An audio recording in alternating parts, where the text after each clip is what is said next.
जैन वंदे मातरम। और हम लोग फोर्थ लेक्चर लेके आए हैं यूपीएसआई के लिए। जो हम लोग धाराएं पढ़ रहे थे उसके ही क्रम में अध्याय 5 तक हम लोग पढ़ चुके थे। आगे चलते हैं बच्चे और आगे बात करते हैं कहाँ तक हम लोग पढ़ चुके थे। उसके आगे की बात थी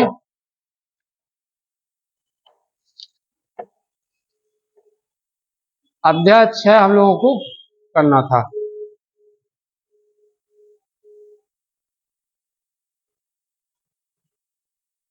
अध्याय 6 बेटा हमेशा याद रखो, अध्याय के बारे में जरूर याद रखो।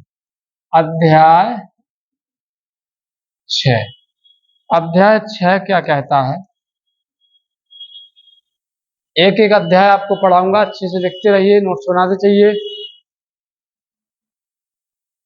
अध्याय 6 में सीधा है मानव शरीर पर प्रभाव डालने वाले अपराध।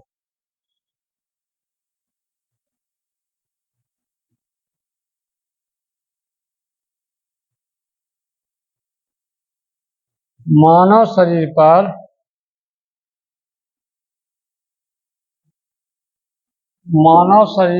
प्रभाव डालने वाले अपराध। ठीक है, इसके बारे में हम लोग बात कर लेते हैं।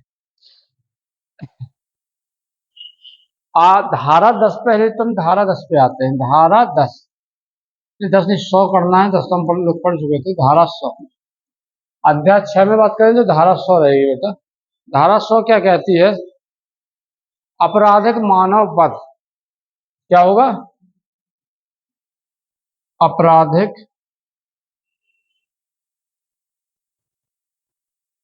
मानव वध। आपराधिक मानव वध का क्या तात्पर्य है बेटा? यहाँ पे इस पर हम लोग चर्चा कर लेते हैं। इसका मतलब ये है कि किसी व्यक्ति का युद्ध लड़ते टाइम ऐसी कोई मंशा नहीं थी कि वो किसी व्यक्ति का वध करेगा, यानी कि हत्या करेगा, लेकिन गलती से ऐसा हो गया। तो आपराधिक मानव वध समझ में आ गया होगा। पहले से कोई प्री प्लानिंग नहीं होना, बल्कि अचानक किसी घटना का हो जाना, ये इसमें आएगा।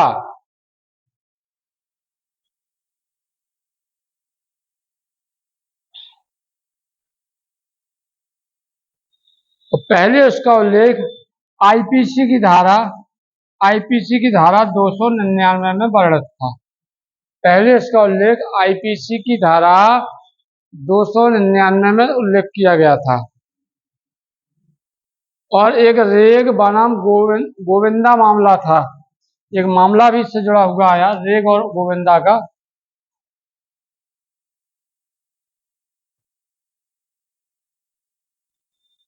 एक मामला था रेग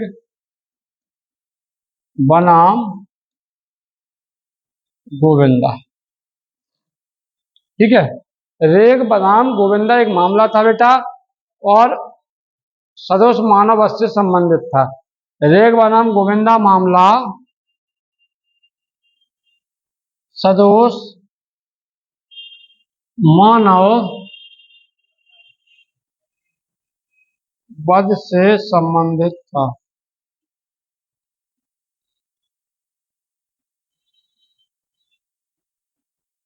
तो अब बेटा आपको ये धारा 100 याद हो गई होगी।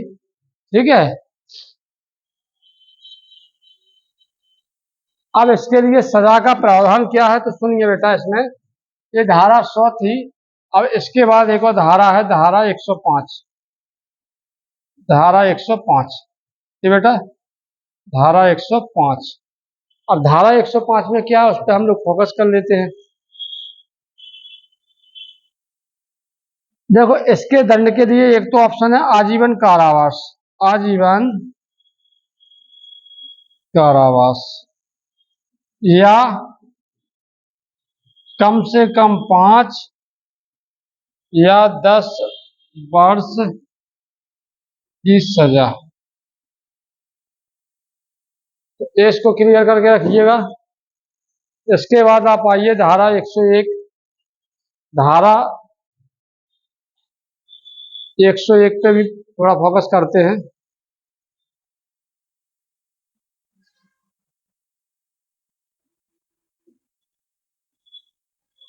सौ 101 धारा 101 में वर्णन किया गया हत्या। हत्या किसका है बेटा? हत्या का है मतलब वही सदोष हत्या हो जाना, सिद्ध हो जाएगी इसने हत्या की है। मतलब कोई व्यक्ति अगर पहले से प्लानिंग करता है, पहले से प्लानिंग और मार देता है, तो वह कार हत्या की श्रेणी में आएगा।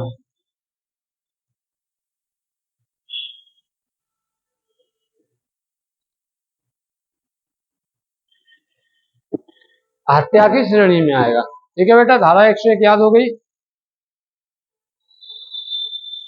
103 हत्या में वही है बेटा। 103 में देखो, अभी आपने वो पढ़ा, 101 में दंड करोगे उसका सजा किसमें? 103 में, धारा 103 में। जब हत्या है तो पहला ऑप्शन आजीवन कारावास, आजीवन कारावास। अगर कोई हत्या करता है तो आजीवन कारावास तो तय ही है।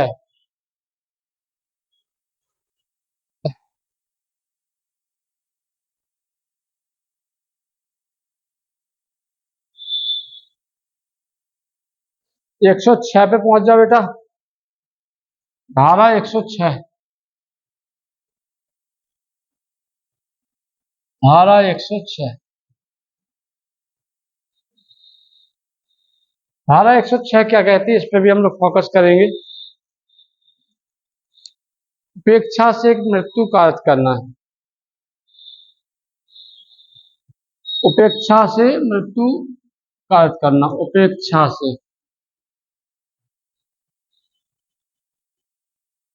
मृत्यु कायरत करना। अब बेटा अगर आपको ये समझ में नहीं आ रहा होगा कि उपेक्षा से मृत्यु कायरत करना है तो समझिए, उस चीज को मैं समझाता हूँ। अगर कोई व्यक्ति, अगर कोई व्यक्ति क्या करता है, किसी व्यक्ति की मृत्यु की किसी ऐसी मतलब उतना उतना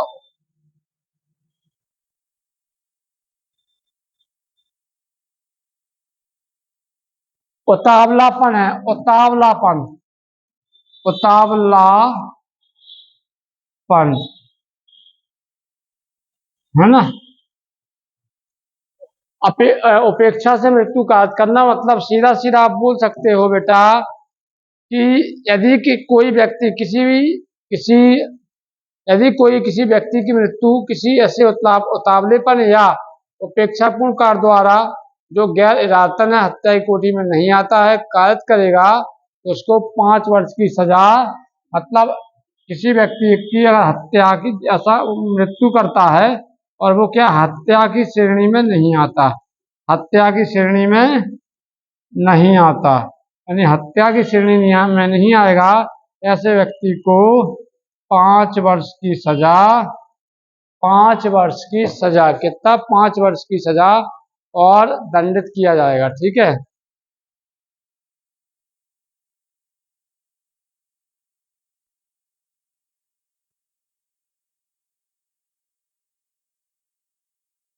अगर कोई चिकित्सक द्वारा किया जाएगा तो उसको 2 वर्ष के लिए है, चिकित्सा द्वारा किया जाएगा तो चिकित्सा में भैया कितने का है? 2 वर्ष का है। कोई गलती से किसी जगह जानबूझ के किसी की हत्या नहीं की जाती है, ना उसका ऐसा कोई उद्देश्य होता है, इलाज के दौरान किसी की डेथ हो जाती है इन केस, ठीक है, तो वो अलग विषय हो जाता है, वो इसी के। 106 का क्लोज टू क्या कहता है, उस पर फोकस करिए। धारा 106 का क्लोज टू ये क्या कह रहा है, इस पे हम कहेंगे लापरवाही से वाहन चलाना, है ना।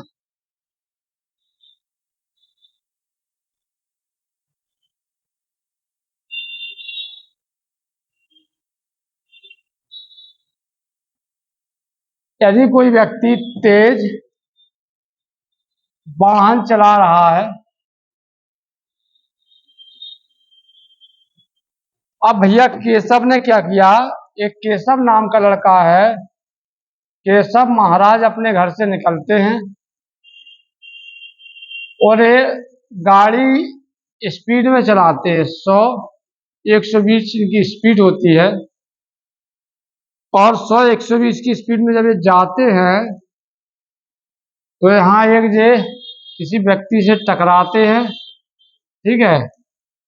इससे क्या होंगे, टकरा जाएंगे और इसकी वहां पे क्या हो जाएगी, इसके टकराने से वहां जो व्यक्ति था उसकी क्या हो जाएगी बेटा, मृत्यु हो जाएगी।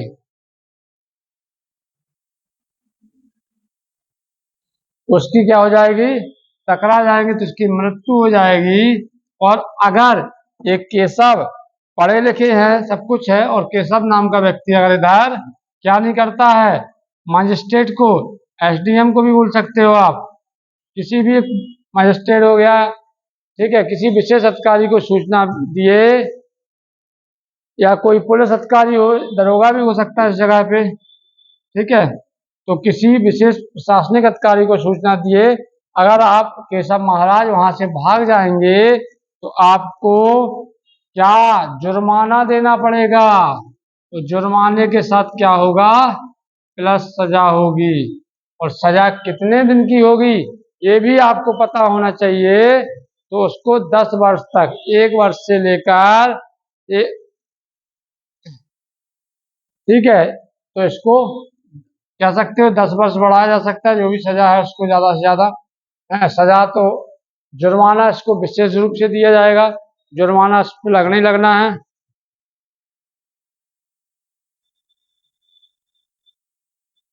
ठीक है।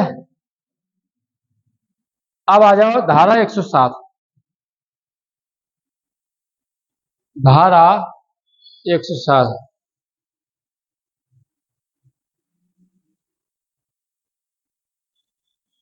अब भैया कोई व्यक्ति है नशे में, व्यक्ति का में है, व्यक्ति है नशे में। अब वो गाना गा रहा है, कौन नशे में नहीं है, हमें बताओ जरा, ऐसे व्यक्ति को ढूंढ के लाओ जरा।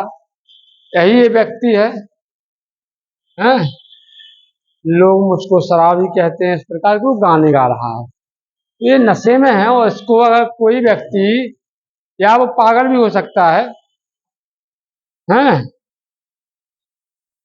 नशे में होगा, या दूसरा कौन होगा, या होगा पागल। ऐसे व्यक्ति को आत्महत्या, आत्महत्या के लिए उकसाना, और अगर उसने आत्महत्या कर ली, आपकी बातों में आ गया, तो आत्महत्या तो उसे, उसको दंड क्या दी जाएगा, मृत्यु दंड या आजीवन कारावास। मृत्यु दंड। अब ऐसे व्यक्ति को जिसने उकसाया है,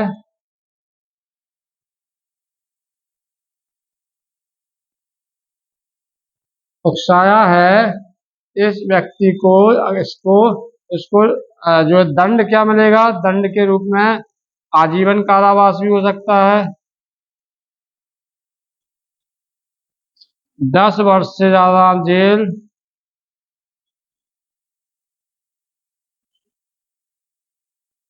10 वर्ष से ज्यादा क्या हो सकता है बेटा, सजा भी हो सकती है, और उसको मृत्यु दंड भी हो सकता है। क्या हो सकता है, मृत्यु दंड भी हो सकता है।